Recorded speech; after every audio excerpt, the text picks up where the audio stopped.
الصلاة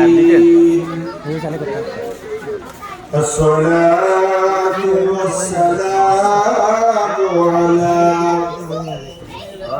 من كان نبيا وآدم بين الماء والطين شفيع المذنبين خاتم النبيين وعلى آله وأصحابه أجمعين. أما بعد فقد قال الله عز وجل في شأن حبيبه تعظيما له وتوقيرا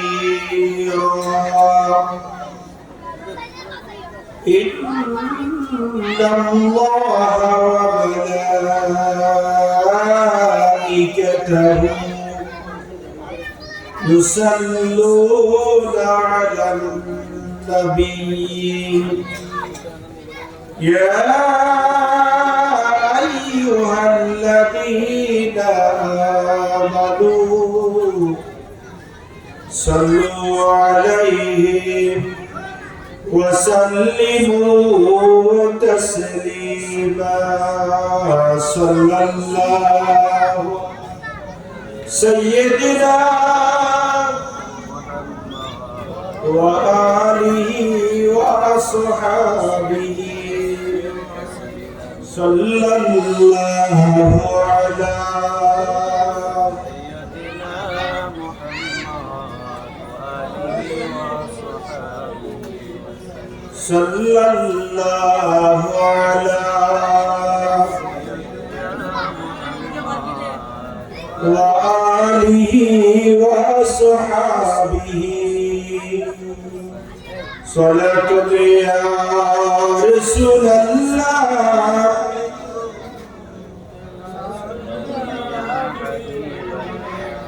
صلاة يا رسول الله سلام يا حبيب الله بلغ العلا بكماله حسنت جميع وخصاله صلوا بلغ العلا بكماله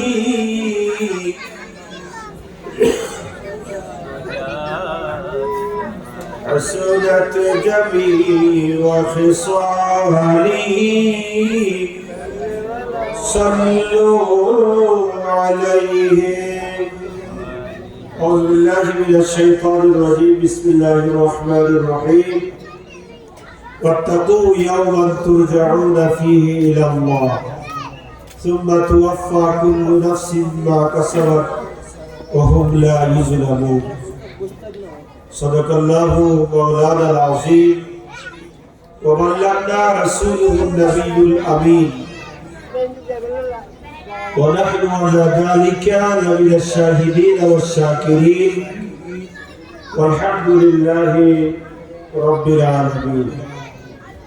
قال رسول الله صلى الله تعالى عليه وسلم لا تزول قدم ابن آدم حتى يسأل عن خمس. لا تزول قدم ابن آدم يوم القيامة حتى يسأل عن خمس: عن عمره فيما أفنى، وعن شبابه فيما أبلى، وعن ماله من أين اكتسبه وفيما أنفق، وماذا عمل فيما علم، كما قال عليه الصلاة والسلام. মোহতারামুল মাকাম ওয়াজিবুল ইহতিরাম ঐতিহ্যবাহী নতুন মনসুরাবাদ আশিকানে মুস্তাফা সাল্লাল্লাহু আলাইহি ওয়াসাল্লাম মাহফিল কমিটি উদ্যোগে আয়োজিত প্রতি বছরের ন্যায় পবিত্র ঈদ মিলাদুন নবী সাল্লাল্লাহু আলাইহি ওয়াসাল্লাম উদযাপন উপলক্ষে আয়োজিত আজকের আজুল শাহ নুরানি রুহানি ইরফানি মাহফিলে আগত হযরত উলামায়ে কিরাম বংশে আসীন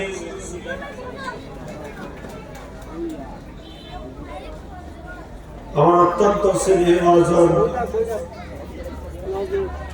মারকাজুল কুরআন ওয়াস সুন্নাহ কার্যকলার প্রতিষ্ঠাতা পরিচালক জনাব হাফেজ ওমর ফারুক, আমাদের নতুন মুন্সিরাবাদ জামে সম্মানিত পেশ ইমাম জনাব হাফেজ শওকত ওসমান সহ মাহফিল আগত আল্লাহ প্রেমিক রাসূল প্রেমিক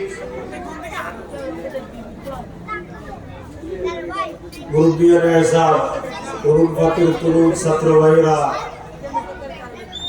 বাসা বাড়িতে দোকানপাটে রাস্তাঘাটে অবস্থানরত ভাইরা, কর্তুজাত, আমার অত্যন্ত সম্মানিত ফরদানশীল মা ও বোনেরা, রহমানি ওয়া রাহিমাকুমুল্লাহ, আসসালামু আলাইকুম ওয়া রাহমাতুল্লাহি ওয়া বারাকাতুহু। আল্লাহ সুবহানাহু ওয়া তাআলা আমাদের আলিশান দরবারে লক্ষ কোটি শুকর আদা করছি যে আল্লাহ পাক সুবহানাহু ওয়া তাআলা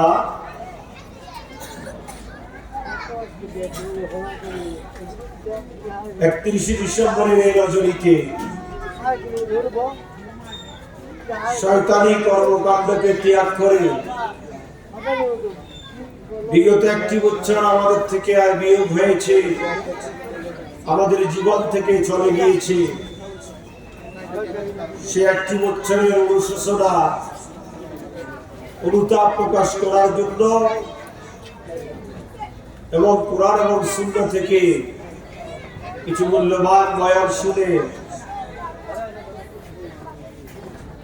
আমাদের আমলের পরিবর্তন ঘটানোর জন্য আল্লাহ এবং রাসূল খুদা সাল্লাল্লাহু আলাইহি ওয়াসাল্লামের সন্তুষ্টি অর্জনের জন্য আমাদেরকে মাহফিলে আসার বসা, কোরআন হাদিস থেকে কিছু আলোচনা করার এবং শোনার সুযোগ এবং তৌফিক যে আল্লাহ আমাদেরকে দান করেছেন, তার আলিশান দরবারে আমরা কালিমাত শুকর আদায় করছি, সকালে উচ্চ আওয়াজে করছি আলহামদুলিল্লাহ। আর লক্ষ দরুদ সালামের হাদিয়া প্রেরণ করছি সোনার মদিনায় কামলিওয়ালা নবী, নুরুন নবী, হায়াতুন নবী, ইমামুল আম্বিয়া নবী, আফতাবুন নবুওয়াত, শাহনশাহ রিসালাত, সুলতানুল মদিনা, তাজদার হিরাম, সরকার দু আলম, ইমামুল আম্বিয়া মুহাম্মদুর রাসূলুল্লাহ সাল্লাল্লাহু তাআলা আলাইহি ওয়াসাল্লাম নূরি দরবার সোনার মদিনার লক্ষ দরুদ ও সালামের হাদিয়া প্রেরণ করছি, উচ্চ আওয়াজে আরেকবার করছি আলহামদুলিল্লাহ। সম্মানিত উপস্থিতি, আমরা বড় ভাগ্যবান যে আজকের রাত্রিতে এমন কিছু যুবক মুসলমান আছেন যারা শরীয়ত বিরোধী কার্যকলাপে লিপ্ত, যারা 31st নাইট ডে পালন করছে। কিভাবে? কোরআন সুন্নাহ বিরোধী কার্যকলাপের মধ্য দিয়ে। আর আমরা 31st নাইট ডে পালন করছি কোরআন এবং হাদিসের আলোচনা করা এবং শোনা করা, আলহামদুলিল্লাহ।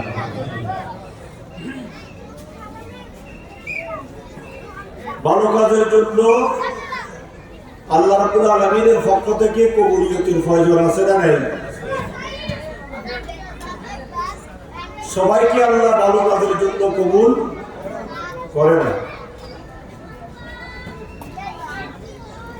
বাঁশ গাছে বাঁশ বনের বাঁশ, কোনোটা ঘরে লাগে, কোনোটা কবরে লাগে, কোনোটা বাথরুমে লাগে, কোনোটা গোয়াল ঘরে লাগে। লাগে কি লাগে না? সব বাঁশ কিন্তু মসজিদের কাজে ব্যবহৃত হয় না। অনুরূপ ভাবে আমরা অগণিত মুসলমান এলাকায় বসবাস করছি, যেখানে 99% মুসলমান, কিন্তু আমাদের মধ্যে ধর্মীয় অনুশোচনা, অনুতপ্ত, সচেতনতা এগুলোর অভাব রয়েছে। এই জন্য আল্লাহ রাব্বুল আলামিন হাকামুল হাকিমিন কোরআনে হাকিমে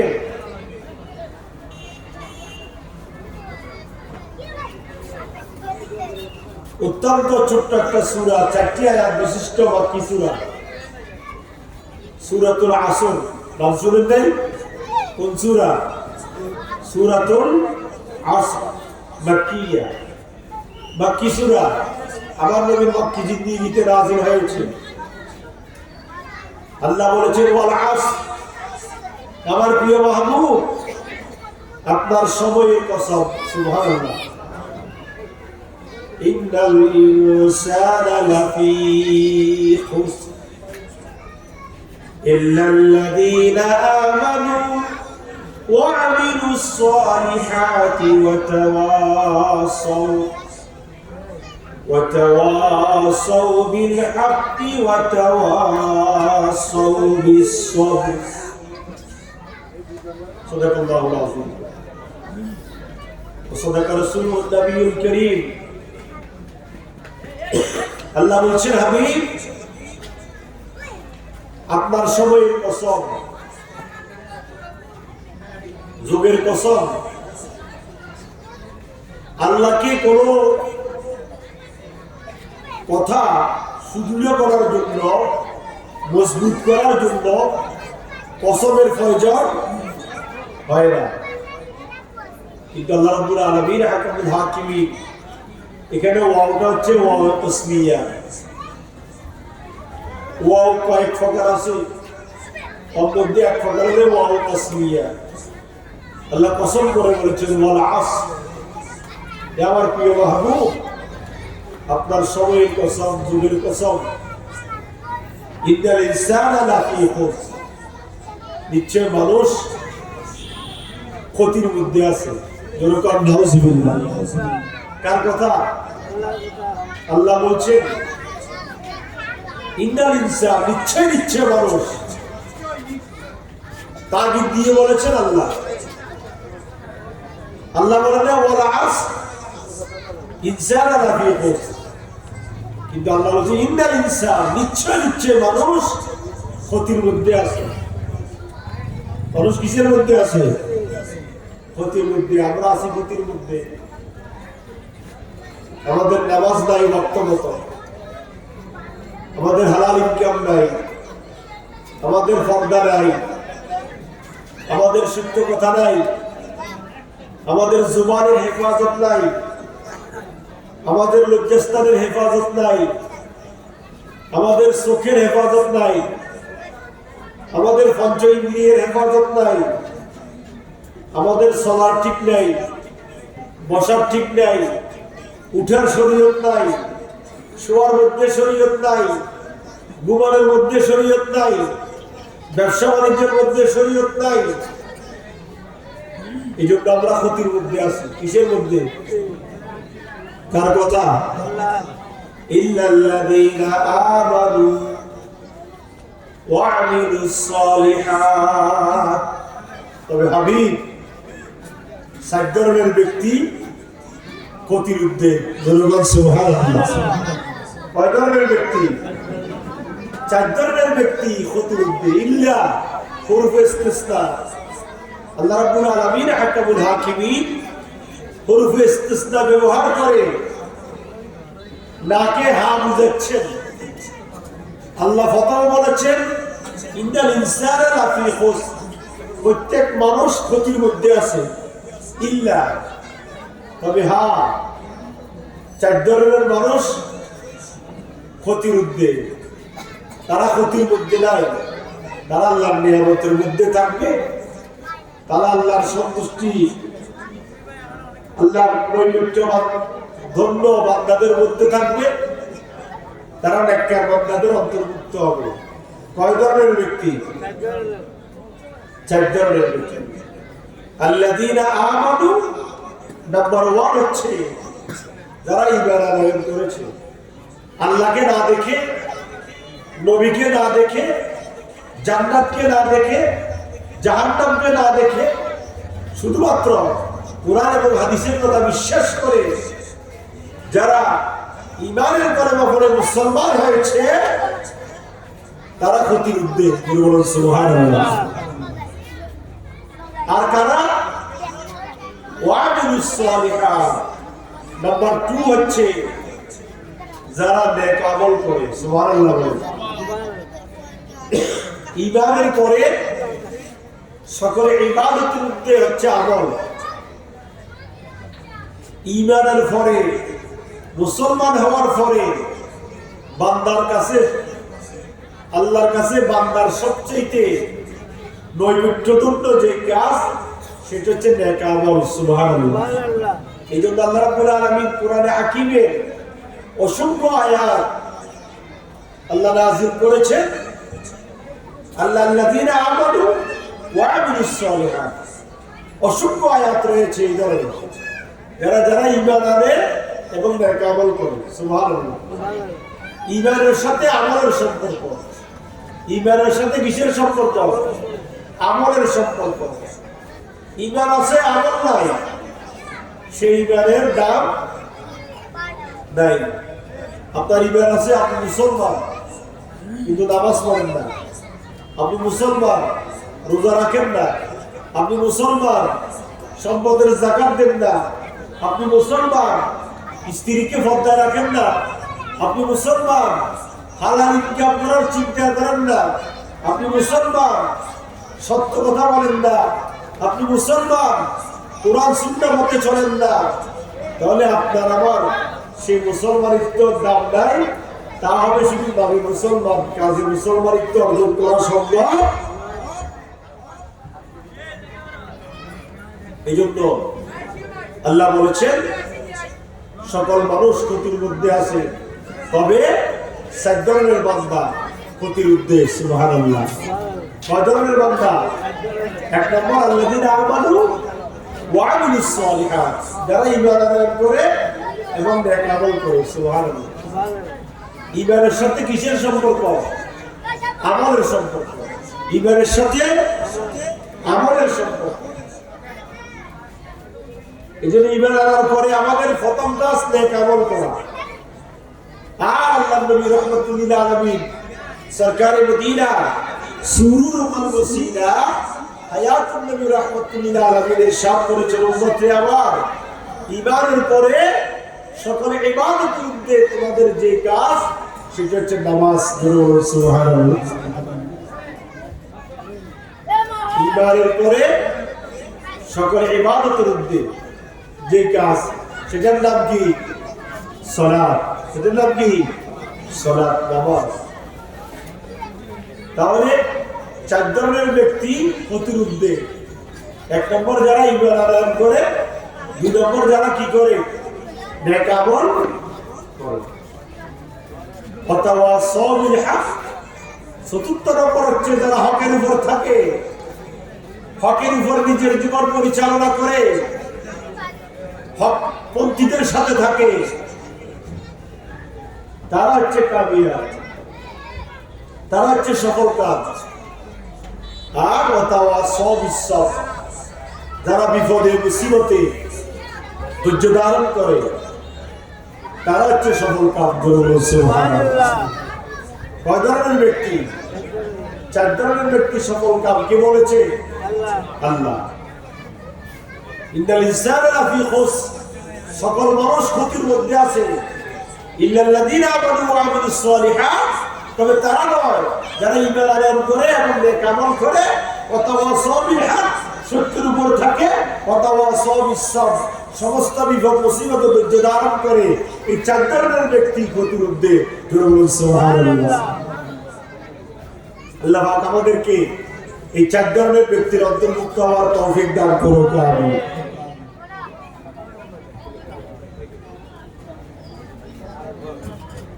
আল্লাহ রাব্বুল আলামিন হাকিমুল হাকিমিন আজকে আমাদের জীবন থেকে একটি বছর যোগ হয়েছে না বিয়োগ হয়েছে? কথা বলেন দেখি। আমাদের জীবন থেকে একটা বছর প্লাস হয়েছে না মাইনাস হয়েছে? আল্লাহু আকবার। আপনাকে আমাকে আল্লাহ মূল্যবান একটা হায়াত দিয়েছেন। এই হায়াত নির্ধারিত। কথা বলেন ঠিক কিনা? এই হায়াত কি নির্ধারিত? এই নির্ধারিত হায়াত একদিন যখন ফুরিয়ে যাবে তখন মালাকুল মউত আপনাকে আমাকে ডাক দিবে। থাকার কোনো সুযোগ আছে? ইজা জা আজালুহু লা ইস্তাখিরুনা সাআতান ওয়া লা ইস্তাকদিমুন। আল্লাহ বলেন বান্দা, যখন তোমার আজল কনক্লুশন হয়ে যাবে, ইখতিতাম হয়ে যাবে, তোমার আজল তোমার বয়স যখন শেষ হয়ে যাবে, লা ইস্তাখিরুনা সাআতান ওয়া লা ইস্তাকদিমুন। 1 সেকেন্ড বাড়ানোর ক্ষমতা কারো নাই, 1 সেকেন্ড কমানোর ক্ষমতা কারো নাই। আল্লাহু আকবার। আর হায়াতের বাজেট যখন শেষ হয়ে যাবে, আইনামা তাকুনু ইউদরিকুমুল মাউত ওয়ালাউ কুনতুম ফি বুরুজিন মুশাইয়াদা। আল্লাহ বলেন বান্দা, হায়াত যখন শেষ হয়ে যাবে, এই মালাকুল মউত আজরাইল থেকে বাঁচার জন্য তুমি যদি গভীর মাটির নিচে মজবুত কিল্লা তৈরি করে সেখানে অবস্থান করো, আমার আল্লাহর পক্ষ থেকে, আমি আল্লাহর পক্ষ থেকে মালাকুল মউত তোমাকে সেখানে গিয়ে ধরবে। বাঁচার কোন সুযোগ আছে নাকি? বলেন না। পুলিশ থেকে বাঁচা যায়, র্যাব থেকে বাঁচা যায়, সরকার থেকে বাঁচা যায়, দুদক থেকে বাঁচা যায়, আর্মি বিলিয়ার থেকে বাঁচা যায়, মানুষের ধরা থেকে বাঁচা যায়, কিন্তু আল্লাহর ধরা থেকে বাঁচার কোনো, আল্লাহ ধরে না। ধরলে আল্লাহ কি করে না? ছাড়ে না। আল্লাহ ছাড় দে, ছেড়ে দে না। কথা বলেন ঠিক কি না? আল্লাহ কি দে? ছাড় দে। উড়ে মানুষ খেয়ে না খেয়ে, শিকারের মতো, কুকুরের মতো, সিংহের মতো, বাঘের মতো, আর শুধু আমার আর আমার ধরাকে সোনা মনে করে, শরীয়ত করে না, তরিকত করে না, হাকিকত করে না, কাউকে ইজ্জত করে না, সম্মান করে না, কিন্তু আল্লাহ ছেড়ে দিয়েছেন বেশি, কিন্তু সাবধান নাই। সুবহানাল্লাহ। সেটা আমাদের চোখের সামনে। কথা বলে ঠিক কিনা?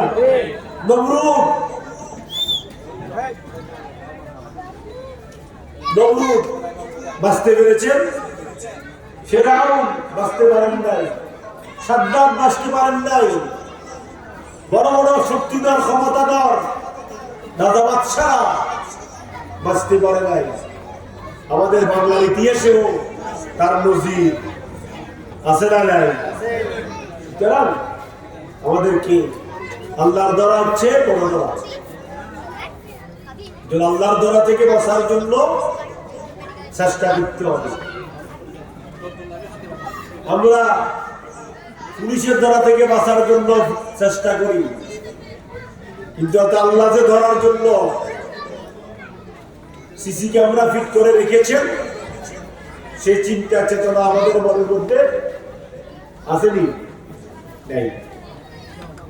আল্লাহ বলেছেন বান্দা, ওয়ালতানজুর নাফসুম মা কাদ্দামাত লিগাদিন ওয়াত্তাকুল্লাহ ইন্নাল্লাহা খাবীরুম বিমা তা'মালুন। আল্লাহ বলেছেন বান্দা, তুমি চিন্তা করো, তুমি তোমার জন্য অগ্রে কি ফেরত করেছো, কি জমা করেছো, কি সঞ্চয় করেছো। বান্দা, তুমি একটু চিন্তা করো।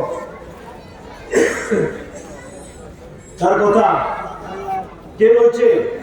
আল্লাহ বলছে বান্দা চিন্তা করো। ইয়া আইয়ুহাল্লাযীনা তাকুল্লাহ কিছুক্ষণ আগে আমার হাফেজ সাহেব তেলাওয়াত করেছে সূরা হাশরের 18 নম্বর আয়াতে করে। ইয়া আইয়ুহাল্লাযীনা আমানু তাকুল্লাহ, আল্লাহ বলছে বান্দা আমি আল্লাহকে ভয় করো। সুবহানাল্লাহ বলবেন না? কাকে ভয় করতে হবে? আমরা তো আল্লাহর ভয় ছেড়ে দিয়েছি। আমাদের কাছে আল্লাহর ভয় নাই, আমাদের কাছে র্যাবের ভয়, পুলিশের ভয়। আল্লাহর ভয় যদি আমাদের অন্তরে থাকতো তাহলে আমাদের দ্বারা কোনো অন্যায়, জুলুম, নির্যাতন হতো হতো না। তবে আমাদেরকে এই কথা মনে রাখতে হবে, আল্লাহ ছাড় দিয়ে ছেড়ে দে। আমরা ক্ষমতা পেয়ে দরাকে সরা মনে করি, এমনও আছে ক্ষমতা এখনো পায় নাই কিন্তু লুটপাট, জুলুম, নির্যাতন, দোকানপাট উৎখাত, বাড়িঘর দখল, জায়গা জমিন দখল, সেটা নিয়ে ব্যস্ত। গরিব দুঃখীর পেটে লাথি আছে না নাই? শিক্ষা গ্রহণ করা দরকার, বিগত সময় থেকে শিক্ষা গ্রহণ করা দরকার আছে না নাই? আপনার আবার মূল্যবান হায়াত থেকে একটি বছর আজকে নিয়োগ হয়েছে। আমি আপনি কি একটু চিন্তা করেছি আজকের রাত্রি হচ্ছে অনুশোচনা রাত্রি, আজকের রাত্রি হচ্ছে তওবার রাত্রি, আজকের রাত্রি হচ্ছে জায়নামাজে বসে বসে দুই চোখের পানি ফেলে ফেলে আল্লাহর দরবারে কান্নাকাটি করার রাত্রি।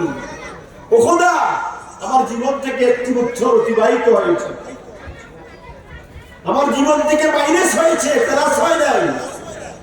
না জানি আমার এই জীবনের একটি বছর গত জানুয়ারির 1 তারিখ থেকে আজকে জানুয়ারির 1 তারিখের এই রাত্রি পর্যন্ত আমার এই 365 দিনে আমার কয়েকত নামাজ কাজা হয়েছে আমি জানি না, কয়টা রোজা তরক হয়েছে আমি জানি না, কয়টা ফরজ তরক হয়েছে আমি জানি না, কয়টা সুন্নতে মুআক্কাদা তরক হয়েছে আমি জানি না, কয়টা ওয়াজিব আমল থেকে ছুটেছে আমি জানি না, কয়টা সুন্নতে জায়েদা ছুটেছে আমি জানি না, কয়টা নফল ছুটেছে আমি জানি না। খোদা, কতগুলো কবিরা গুনাহ করেছি, সগীরা গুনাহ করেছি, আমার অজান্তে হয়েছে, যে গুনার জন্য তওবা করতে পারি নাই। কিন্তু মাবুদ আমার জীবন থেকে একটা বছর কি হয়েছে, বিয়োগ হারিয়ে দিয়েছে। আল্লাহ তোমার দরবারে পানা চাই, বিগত জিন্দেগীর গুনাহগুলো মাফ করে দাও, আমিন। আর মূল্যবান হায়াতের যতদিন আমরা জীবিত থাকবো, আমরা আমাকে আপনি যতদিন হায়াত দিবেন, আর হায়াতটুকু যেন ইবাদতের মধ্যে কাটাইতে পারি, এই সওয়াব পাওয়ার রাত্রি হচ্ছে আজকের এই রাত্রি। সুবহানাল্লাহ, আমরা তো মনে করি আনন্দের রাত্রি, বাজি ফুটানির রাত্রি, আশা মক্তবার রাত্রি, মহিলা নাচিয়ে গান বাজনা করার রাত্রি। আসলে তাই নয়। আল্লাহ বলেছেন ইয়া আইয়ুহাল্লাযীনা আমানু তাকুল্লাহ, হে আমার বান্দারা তোমরা আমি আল্লাহকে ভয় করো। ভয় করবো কাকে?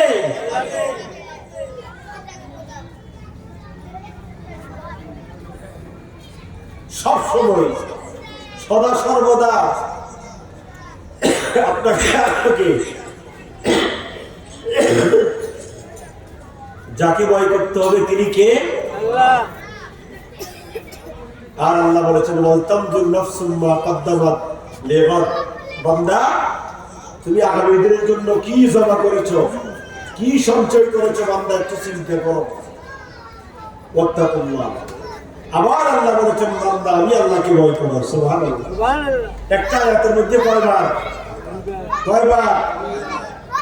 একটা আয়াতের মধ্যে দুইবার এসেছে ইত্তাকুল্লাহ। আল্লাহর কত তাগিদ দিয়ে বলবেন বান্দা আল্লাহকে ভয় করো, আমি আল্লাহকে ভয় করো। বান্দা একজন মানুষের জন্য, একজন ইমানদার মুসলমানের জন্য এটাই কাফি, এটাই যথেষ্ট যে আল্লাহকে কি করা, ভয় করা। আল্লাহকে যখন বান্দা ভয় করবে, আল্লাহর ভয় যখন বান্দার অন্তরের মধ্যে থাকবে, বান্দা জুলুম করবে না, অন্যায় করবে না, অপরাধ করবে না, বান্দা গুনাহ করবে না, বান্দা গুনাহ থেকে বেঁচে থাকবে, বান্দা অন্যায় থেকে বেঁচে থাকবে, বান্দা জুলুম নির্যাতন নিপীড়ন থেকে বান্দা দূরে থাকবে। কিন্তু যে বান্দার অন্তরে আল্লাহর ভয় থাকবে না, সেই বান্দা কোনদিন দুনিয়া আখিরাতের চিন্তা করবে। আর ওই বান্দা আখিরাতের চিন্তা করবে যে বান্দার অন্তরে আল্লাহ ভয় থাকে। কথা বলেন ঠিক কিনা? এই জন্য আল্লাহ বলেছেন বান্দা একটু চিন্তা করো। কুরআনুল কারীমের সূরা আল বাকারা সর্ববৃহৎ সূরা, সূরা বাকারার মধ্যে আল্লাহ রাব্বুল আলামিন হাকামুল হাকিম ইরশাদ করেছেন, ফাত্তাকু ইয়াওমান তুরজাউনা ফীহি ইলাল্লাহ সুম্মা তুওয়াফফা কুল্লু নাফসিন মা কাসাবাত ওয়া হুম লা ইউজলামুন। সেই দিনকে বান্দা ভয় করো যেই দিন তোমাদেরকে আমি আল্লাহর কাছে ফিরে আসতে হবে। সুবহানাল্লাহ।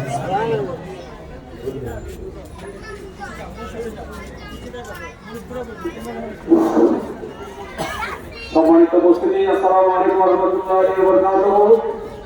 আজকের এই ইমানি নুরানি মাহফিলে আমাদের মাঝে উপস্থিত হয়েছেন আজকের এই মাহফিলের প্রধান বক্তা, বিশেষ করে আপনারা সকলে ওনাকে চিনেন এবং এই সুন্নিয়তের মাঠে ময়দানকে যিনি সবসময় আমরা দেখা পাই, আমাদের আঞ্জুমান পরিষদের সম্মানিত মুখপাত্র, বিশ্ব লেখক গবেষক, আমাদের সকলের শ্রদ্ধা ব্যক্তিত্ব অ্যাডভোকেট মোশাররফ হোসেন সাহেব আমাদের মঞ্চে উপস্থিত হয়েছেন। আমি ওনাকে আসন গ্রহণ করার জন্য অনুরোধ জানাচ্ছি। এখনো পর্যন্ত অত্র এলাকায় বিক্ষিপ্ত হয়ে বিভিন্ন জায়গায় চায়ের দোকানে বলেন, ঘরে বলেন, বিভিন্ন আলাপ আলোচনা আছেন। আপনারা সবাই আজকের এই মাহফিলকে সার্থক ও সুন্দর করার জন্য আপনাদের প্রতি বিনীত অনুরোধ জানাচ্ছি। আমাদের প্রধান বক্তা এসে পৌঁছে গেছেন এবং অল্প কিছুক্ষণের মধ্যে আমাদের প্রধান অতিথিও আসতে দেবেন। সেজন্য আপনাদের প্রতি বিনীত অনুরোধ, আজকের এই ইমানি নুরানি মাহফিলকে সার্থক ও সুন্দর করার জন্য আপনাদের প্রতি বিনীত অনুরোধ জানাচ্ছি। তাই এই পর্যায়ে আমার সমস্ত বক্তব্য রাখার জন্য আমাদের হযরত আল্লামা আলহাজ মাওলানা ফজলুদ্দিন সাহেবকে অনুরোধ করছি। তাহলে আমাদেরকে ভয় করতে হবে কাকে? আল্লাহ রাব্বুল আলামিন বলছেন, ওয়াত্তাকু ইয়াওমান তুরজাউনা ফীহি ইলাল্লাহ। বান্দা সেই দিনকে ভয় করো যেই দিন তোমাদেরকে আমি আল্লাহর কাছে ফিরে আসতে হবে।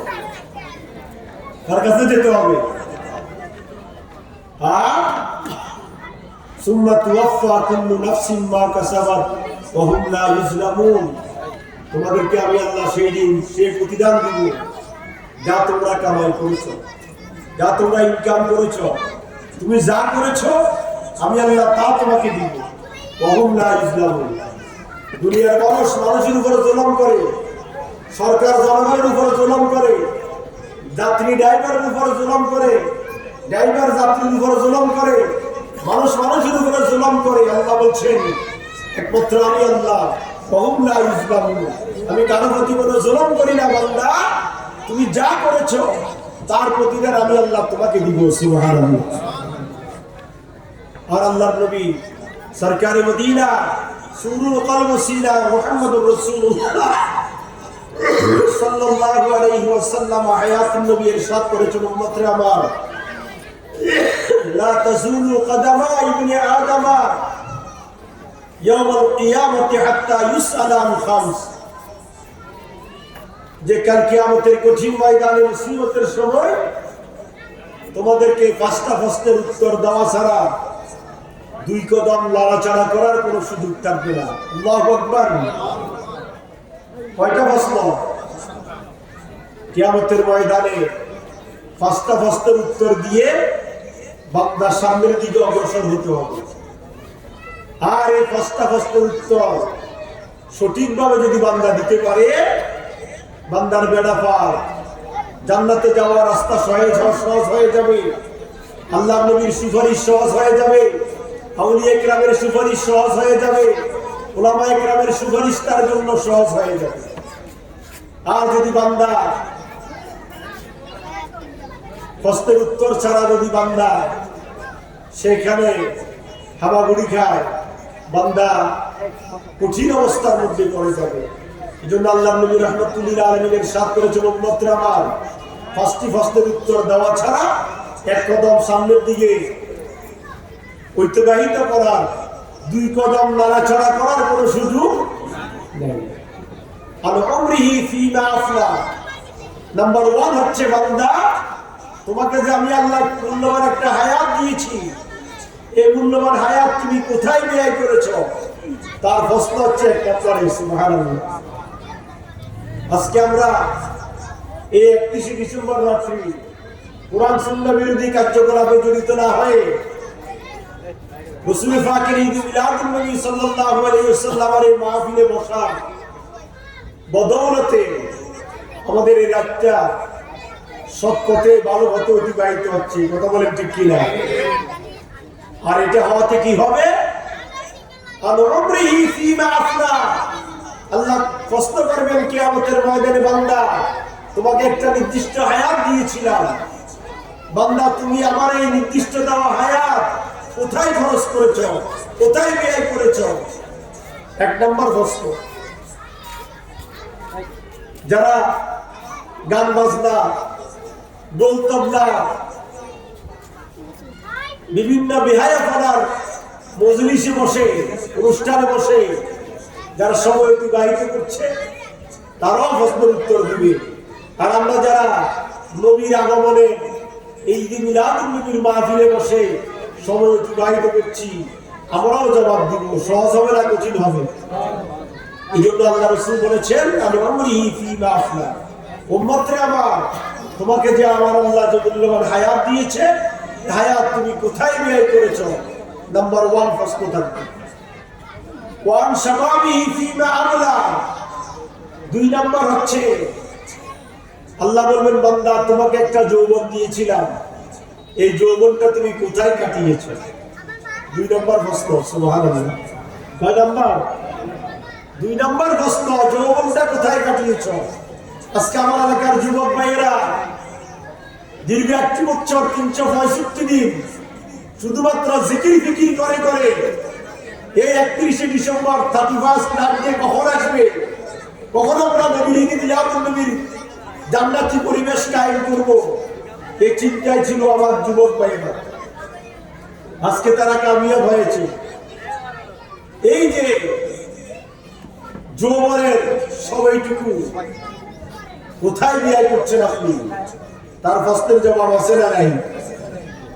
বুখারী শরীফের মধ্যে অসংখ্যবার এই হাদিস শরীফে এসেছে। আমার নবী ইরশাদ করেছেন, ইযুল্লুহুমুল্লাহু ফি জিল্লি ইয়াওমা লা জিল্লা ইল্লা জিল্লু, সাবআতুন, 7 ধরনের ব্যক্তিকে আল্লাহ রাব্বুল আলামিন হাকিমুল হাকিমিন আরশ আজিমের ছায়ায় স্থান দিবেন। সুবহানাল্লাহ। কয় ধরনের ব্যক্তি?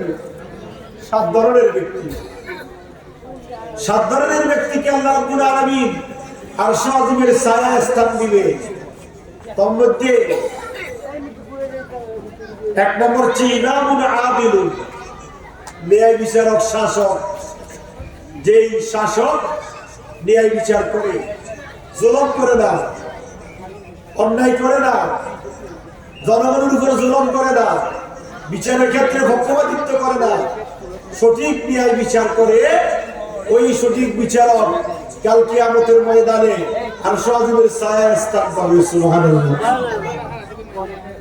আর নাম্বার 2 হচ্ছে ওয়াশাবুন নাশা ফি ইবাদাতিল্লাহি আযজা ওয়া জাল, ওই যুবক যে যুবক তার যৌবনটা ইবাদতের মধ্যে কাটিয়েছে। আল্লাহু আকবার।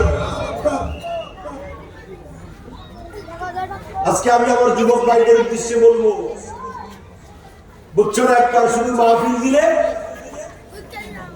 সবকিছু শেষ হয়ে যায় না। বছরে 360 দিন, 360 দিনে মসজিদে হাজিরা দিতে হবে। আপনাকে মনসুরাবাদ মসজিদে নয়, বন্ধের মসজিদে নয়, আপনি যখন যেখানে ওয়াক্ত হবে তখন সেখানে আপনাকে নামাজ আদায় করে দেওয়া, এটা আল্লাহর দরবারে হাজিরি দেওয়ার কথা বলেন, ঠিক কিনা? এই যে আমি কিছুক্ষণ আগে বলেছিলাম, ঈমানের পরে সকলে ইবাদতের মধ্যে আল্লাহ সুবহানাহু ওয়া তাআলা নামাজকে স্থান দিয়েছেন। এই নামাজ আপনাকে জান্নাতে পৌঁছাবে। কখন? যখন এই নামাজটা হবে আমার রাসূলের দেখানো আদর্শ মোতাবেক। সাল্লু কামা রাআইতুমুনি ইউসাল্লি, এই হাদিসটি মুবারক মোতাবেক সিদ্দিক আকবর যেভাবে নামাজ আদায় করেছেন, ফারুক আযম যেভাবে নামাজ আদায় করেছেন, উসমান বিন নুরাইন যেভাবে নামাজ আদায় করেছেন, মাওলা আলী শের খুদা যেভাবে নামাজ আদায় করেছেন, সাহাবায়ে কেরাম তাবিঈন আমার নবীকে দেখে দেখে যারা যেভাবে নামাজ আদায় করেছেন, ওইভাবে সঠিক পন্থায় পদ্ধতিতে যদি আমার যুবক ভাইয়েরা নামাজি হয়, আমার যুবক ভাইয়েরা যদি মসজিদমুখী হয়, তাহলে সমাজে অন্যায় থাকবে না, বিচার থাকবে না, জুলুম থাকবে না, সুদ থাকবে না, মদ থাকবে না, ঘুষ থাকবে না, অন্যায় অবিচার জেনা বিচার থাকবে না। কথা বলেন, ঠিক কিনা? আজকে যুবকেরা সঠিক পথে আসতে পারতেছে না। বিভিন্ন মিডিয়া যুবকদেরকে নষ্ট করে দিচ্ছে। বিশেষ করে কলেজ পড়ুয়া আমার বন্ধুরা যারা অষ্টম নবম শ্রেণীতে উঠে, সেখান থেকে শুরু করে ইন্টার ডিগ্রি পর্যন্ত এমন কিছু ফেতনার দল আছে আমাদের দেশে, যেগুলা বিভিন্ন আঙ্গিকে তাদেরকে বুঝিয়ে কুফতে ধাবিত করে। নবীর ফতে নয়, আউলিয়া কেরামের ফতে নয়, গাউসে পাকের ফতে নয়, তারা বিফতে ধাবিত করে, তারা মিসগেট হয়ে যায়। তারা তখন বিভিন্ন দলে বিভক্ত হয়ে বিভিন্ন আঙ্গিকে বিভিন্ন মতাদর্শ গ্রহণ করে, নিজেরাও গোমরাহ হয়ে যায়, নিজের পরিবার আপনজনদেরকে গোমরাহ করে, মা বাবাকে পর্যন্ত গোমরাহ করে ফেলে। যে মা বাবা সবসময় আল্লাহ, রসুল, আউলিয়া কেরাম যাদেরকে অনুসরণ করে জীবন যাপন করেছে, তাদেরকে মিসগাইড করে বলে যে এটা তোমরা ভুলের ভিতরে ছিল, এটা কোরআন হাদিসের মধ্যে নাই, আসবে ওনাকে তো দিচ্ছি, ওনাকে তো দিব। তারপরে কি হবে? এটা আমাদেরকে মাথায় রাখতে হবে। আমাদের ছেলে যাতে করে মিসগাইড না হয়, বিপদে না যায়, কুফতে না যায়, সঠিক আহলে সুন্নাত ওয়াল জামাতের পথে থাকে, এই চিন্তা চেতনা আমাদের মাথায় রাখতে হবে। ছেলেকে ছেড়ে দিলাম, ছেলে একটু দাঁড়িয়ে রাখছে, একটু টুপি দিচ্ছে, মসজিদে গিয়ে নামাজ পড়তেছে, বিভিন্ন সময় বিভিন্ন জায়গায় যায়, কোথায় যায়, কি করে, কার সাথে সঙ্গ দিচ্ছে, কোন দলে তার নাম লেখাইছে, কোন আকীদা পোষণ করছে, এগুলা তদারকি করার দায়িত্ব কার? মা বাবার কিনা? কথা বলেন, এটা মাথায় রাখতে হবে। তারপরে আসেন, তাহলে যৌবনের ইবাদত, যৌবনটা কোথায় আমি আপনি ব্যয় করেছি, এটার প্রশ্ন আল্লাহ পাক আমাদেরকে করবেন কিনা? কিয়ামতের ময়দানে যৌবনের প্রশ্ন করবে। সুতরাং যুবক ভাইদের দৃষ্টি আকর্ষণ করব, আপনার এই যৌবনটা ইবাদতের মধ্যে কাটাবেন, সঠিক পথে কাটাবেন, আহলে সুন্নাত ওয়াল জামাতের আকীদার উপর কাটাবেন, নিজের জীবনকে কোরআন সুন্নাহর উপর বুনিয়ে দিবেন। তাহলে কাল কিয়ামতের কঠিন ময়দানে মুসিবত থেকে বাঁচা যাবে। সুবহানাল্লাহ। 3 নম্বর হচ্ছে ওয়ান মালিহি মিন আইনা ইকতাসাবা। কিয়ামতের ময়দানে 3 নম্বর প্রশ্ন করবেন আল্লাহ, যে তুমি তোমার যে সম্পদ কোথায় থেকে ইনকাম করেছো। ইনকামের একটা প্রশ্ন, আর খরচ ব্যয়ের আরেকটা প্রশ্ন। কয়টা প্রশ্ন? 2টা। ফার্স্টটা প্রশ্নের মধ্যে 2টা প্রশ্ন হচ্ছে কোথায় থেকে ইনকাম করেছেন আর কোথায় খরচ করেছেন, কোন রাস্তা থেকে ইনকাম হয়েছে, কোন রাস্তায় আপনি খরচ করেছেন। এই 2টা প্রশ্ন কাল কিয়ামতের ময়দানে করবে। এই জন্য যারা সুদ খান তারা সাবধান হয়ে যাবেন, যারা ঘুষ খান তারা সাবধান হয়ে যাবেন, যারা হারাম ইনকাম করেন তারা সাবধান হয়ে যাবেন, যারা আরেকজনের সম্পদ লুণ্ঠন করে খান, ভাইয়ের সম্পদ, বোনের সম্পদ, ভাইকে হক না দিয়ে, বোনকে হক না দিয়ে, ভাই মারা যাওয়ার পরে বাতিজাদের মাথায় হাত বুলিয়ে যারা চলে বলে করে কৌশলে সম্পদ আত্মসাৎ করে খাচ্ছেন সমাজের মধ্যে, তারা সংশোধন হয়ে যাবে। দাড়ি রাখি, মাথায় টুপি দিয়ে হাজি সাহেব বলে, আল্লাহর ঘরে 100 বার গেলেও কোনো কাজ হবে না যতক্ষণ পর্যন্ত আপনার ইনকামের মধ্যে হালালিয়ত আসবে না। চুরি করে, ডাকাতি করে, ঘুষ খেয়ে, সুদ খেয়ে, মদ বিক্রি করে, ইয়াবা বিক্রি করে টাকা ইনকাম করে, তারপরে একবারে হাজী সাহেব মক্কা শরীফ যায়, 10 হাত লম্বা মুসল্লা একটা নিয়ে এসে মসজিদে দিয়ে সেজদা দেয়। আল্লাহ কি বলে মনে মনে? আল্লাহ বলে, বান্দা তোমার এই সেজদার জন্য আমি মুহতাজ নই। তোমার দিলকে আগে পরিষ্কার করো, তোমার ইনকাম হালাল করো, জুবানকে পবিত্র করো, আল্লাহর ভয় অন্তরে জাগা দাও, নবীর ইশক প্রেম মুহাব্বত কলবের ভিতরে জাগ্রত করো, মাথার তালু থেকে পায়ের তালু পর্যন্ত গোটা শরীর আপাদমস্তক সুন্নতের মুজাসসাম নমুনা জাহির করে দাও। তাহলে বান্দা তোমাকে আমি গ্রহণ করব। তোমার এক সিজদা, 2 রাকাত নামাজ তোমার নাজাতের জন্য কাফি হয়ে যাবে। সুবহানাল্লাহ।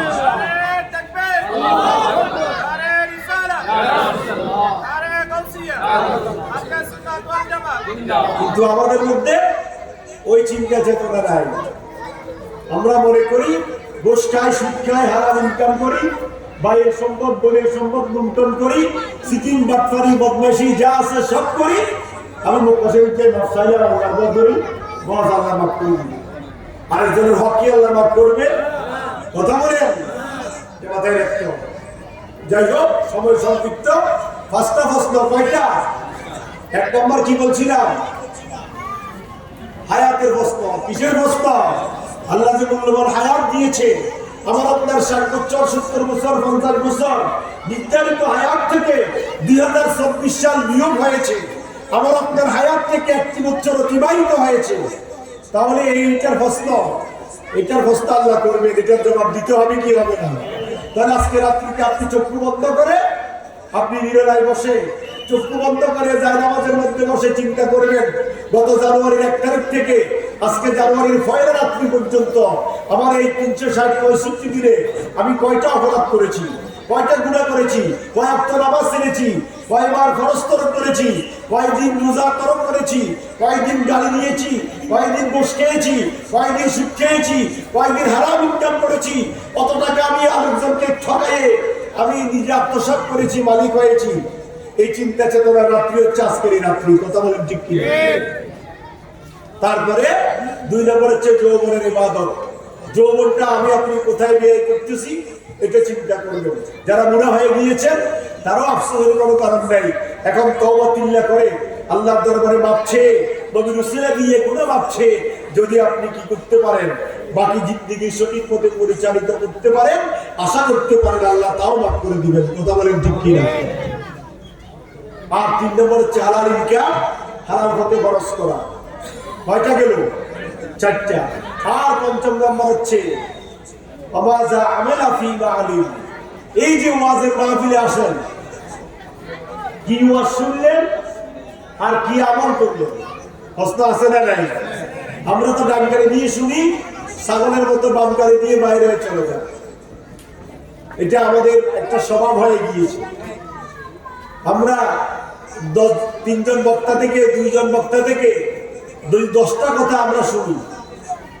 10টার মধ্যে যদি 5টা আমরা আমলে পরিচালনা করতে পারি, আমলে জিন্দেগিতে প্রতিফলন ঘটাইতে পারি, আমাদের বেলা পার হবে কিনা? আজকে একটা, কালকে একটা, একজুমা থেকে একটা আমল গ্রহণ করলাম। এভাবে 365 দিনে 60 জুমা, 52 জুমা, 54 জুমা, যত জুমা আমরা পাই না কেন, আপনি এই জুমার আলোচনা, বিভিন্ন মাহফিলে গিয়ে কোরআন হাদিসের আলোচনা, এগুলো যদি আমি আপনি আমলে পরিণত করতে পারি, তাহলে আমার আপনার আমলে জিন্দেগি বরফর হবে। এবং যা শুনেছি তার উপরে যদি আমল করতে পারি, কালকে আমাদের কঠিন ময়দানে মুসিবতের সময়, তাহলে আমি আপনি নাজাত পাওয়ার একটা আশা রাখতে পারি। কথা বলেন ঠিক কি না? আর যদি ওটা থেকে আমি আপনি দূরে থাকি, তাহলে কি অবস্থা হবে? আল্লাহ রাসূল বলেছেন, ইকতারিম খামসিন কাবলা খামস। 5টা সময়কে অপর 5টা সময়ের মধ্যে গনিমত মনে করো। শাবাবাকা কাবলা হারামিক, বুড়া হয়ে যাওয়ার আগে যৌবনত্বটাকে গনিমত মনে করো। ওয়াসিহাতাকা কাবলা সুকমিক, অসুস্থ হয়ে যাওয়ার আগে সুস্থতাটাকে গনিমত মনে করো। ওয়াফারাগাকা কাবলা শুগলিক, ব্যস্ত হয়ে যাওয়ার আগে অবসর সময়কে গরিবত মনে করো, বা গানা কাকা কামনা ফাকির অভাবী হয়ে যাওয়ার আগে সচ্ছলতাকে গরিবত মনে করো, ও হায়াতুকা কামনা মাউতিক। আর মৃত্যু আসার আগে আল্লাহ পাক যে মূল্যবান হায়াত দিয়েছেন, এই মূল্যবান হায়াতটুকু তুমি কোথায় ব্যয় করছো? মূল্যবান হায়াতটুকু তুমি কোরআন সুন্নাহর উপর পরিচালনা করছো কিনা, এই কথা চিন্তা করে মৃত্যুর কথা ধ্যান ধারণা মাথায় রেখে তুমি তোমার জীবন পরিচালনা করো। তাহলে কি হবে? তাহলে তোমার জীবন সফল হবে, সার্থক হবে। দুনিয়ার জীবনে ইজ্জত সম্মানে থাকতে পারবে, আখিরাতের জীবনে নাজাত পাবে। হায়াতুন নবী শফিউল মুজলিমিনের শাফাআত ও উম্মত তোমার নসিব হবে। সুবহানাল্লাহ। আমরা শুধু মনে করি নবী আমাদের জন্য সুপারিশ করবে, বছর একবার ঈদ মিলাদুন নবী মাহফিল, এটা আমাদের জন্য যথেষ্ট। জোরে বলেন নাউজুবিল্লাহ। বছর একবার ঈদ মিলাদুন নবী আপনার নাজাতের জন্য যথেষ্ট তখন হবে যখন আপনার কাছে 5 ওয়াক্ত নামাজ থাকবে, আপনার কাছে হালাল হারাম বৈধ অবৈধতার ডিফারেন্স থাকবে, আপনার স্ত্রী পর্দায় থাকবে, আপনার ইনকামের মধ্যে হালালিয়ত থাকবে, আপনার জুবান পবিত্র থাকবে। আল্লাহ নবী ইরশাদ করেছেন, উম্মতে আমার মাইয়াতবারুলি মা বাইনা লাইহি ওয়া মা বাইনা রিজলাইহি আনবারু লাহুল জান্নাহ কামা ক্বাল আলাইহিস সালাতু ওয়াসসালাম। আমার নবী ইরশাদ করেছেন, উম্মতে আমার আমি নবী তোমার জন্য জান্নাতের জিম্মাদারি হয়ে যাব। আল্লাহু আকবার। আমার নবী জান্নাতের মালিক। আলহামদুলিল্লাহ বলেন না। আল্লাহু মুতি ওয়া আনা কাসিম। আল্লাহ দেনে ওয়ালা, আমার নবী হচ্ছে বন্টন করনে ওয়ালা। আমার নবী জান্নাতের মালিক। আল্লাহ জান্নাত বানিয়েছেন, আর এই জান্নাতের মালিক বানিয়ে দিয়েছেন আমার নবী মুহাম্মদুর রাসূলুল্লাহ। তাজ্জুব কি যায় कर फिरदौस आला, ताज्जुब की जाए कर फिरदौस आला, बनाए खुदा और बचाए मुहम्मद, बनाए खुदा और बचाए मुहम्मद। शायरी বলছেন বড় আশ্চর্যের কথা, জান্নাত বানিয়েছেন আল্লাহ আর বন্টনের দায়িত্ব দিয়েছেন নবী মুহাম্মদুর রাসূলুল্লাহ সাল্লাল্লাহু আলাইহি ওয়াসাল্লামকে। সেই জান্নাতের মালিক নবী রাহমাতুল লিল আলামিন নবী বলেছেন, উম্মতে আমার তুমি যদি তোমার আপাদমস্তক মাথার তালু থেকে পায়ের তালু পর্যন্ত গোটা শরীরের 2টা অঙ্গের জিম্মাদারি হতে পারো, আমি জান্নাতের মালিক নবী বলছি, শুনে রাখো তোমার জন্য আমি নবী জান্নাতের মালিক হয়ে যাব। আল্লাহু আকবার। জান্নাতের জিম্মাদারি হয়ে যাব। নাম্বার 1 কি? মা বাইনা লাহিয়াইহি, এই জবানকে হেফাজত করতে হবে। ইন্নাল বালাউ ইউকিলু বিল মানতিকি। বালাগাতের ভাষায় একটা কথা আছে, বান্দার উপর যত রকমের বলা মুসিবত আসে জবানের কারণে। কিসের কারণে? দেখেন না, বিভিন্ন এমপি মন্ত্রী আলেম ওলামা বিভিন্ন মানুষ বিভিন্ন কথা মুখ দিয়ে এমন ভাবে বলে ফেলে যার দরুন লাঞ্ছিত হয়, অপমানিত হয়, জেল খাবে, বিভিন্ন সমস্যার সৃষ্টি হয় জবানের কারণে। এই জন্য আল্লাহ রাসূল বলেছেন, উম্মতে আমার তুমি যদি জবানকে হেফাজত করতে পারো, মিথ্যা থেকে, গীবত থেকে, গালিগালাজ করা থেকে, অপকর্ম থেকে তোমার জবানকে যদি হেফাজত করো, আমি নবী তোমার জন্য জান্নাতের জিম্মাদারি হব। আর ওয়া মা বাইনা রিজলাইহি, 2 পায়ের মধ্যবর্তী স্থান, লজ্জাস্থানের যদি তুমি হেফাজত করো, আমি নবী তোমাকে ওয়াদা দিলাম তোমার জন্য আমি নবী জান্নাতের জিম্মাদারি হয়ে যাব। সুবহানাল্লাহ। সুতরাং আসুন আজকে 31 নাট ডে, এই 31শে ডিসেম্বরের এই রজনী অত্যন্ত মূল্যবান রজনী, মাহফিল শেষ করে বাসায় গিয়ে তাহাজ্জুদের মুসাল্লায় বসে আল্লাহর দরবারে কান্নাকাটি করবেন, 2 চোখের পানি ফেলে আল্লাহর দরবারে কাঁদবেন। আকাশ পরিমাণ যদি আপনার গুনাহ হয়, আল্লাহর রহমত আরশ পরিমাণ। সুবহানাল্লাহ। আপনার গুনাহ যত বেশি হোক না কেন, আপনার 2 চোখের পানি আপনার গুনাহকে মাটির সাথে দুলিশাত করে দিবে। কথা বলেন ঠিক কি না? সুতরাং আমরা যেন কোরআন সুন্নাহ মতো আমল করতে পারি। আমার এই মনসুরাবাদ এলাকার যুবক ভাইয়েরা যারা ক্লান্ত পরিশ্রম করে আজকে এই মাহফিল কায়েম করেছেন, আল্লাহ যেন তাদেরকে হেদায়েত দান করে, তারা যেন 5 ওয়াক্ত মসজিদের মুসল্লি হতে পারে, তারা যেন সমাজের সৎ চরিত্রবান হতে পারে, এবং যারা টাকা দিয়ে, পয়সা দিয়ে, শারীরিক শ্রম দিয়ে আজকে এই মাহফিলকে কামিয়াব করেছেন, করতে যাচ্ছেন, আল্লাহ যেন সবাইকে কবুল করে। মেহমানবৃন্দ এসেছেন, আরো আসবেন, আলেম ওলামা সকলের কথা শুনে আমল করার জন্য আল্লাহ আমাদেরকে তৌফিক দান করে। আমি অল্প সময়ে অগোছালো যা বক্তব্য দান করেছি কোরআন এবং হাদিস থেকে, আল্লাহ পাক আমাকে এবং সবাইকে আমল করার আল্লাহ যেন তৌফিক দান করে। আমিন। ওয়া আলাইনা ইল্লাল বালাগ। আসসালামু আলাইকুম ওয়া রাহমাতুল্লাহি ওয়া বারাকাতুহু। মারহাবা মারহাবা। এতক্ষণ পর্যন্ত আমাদের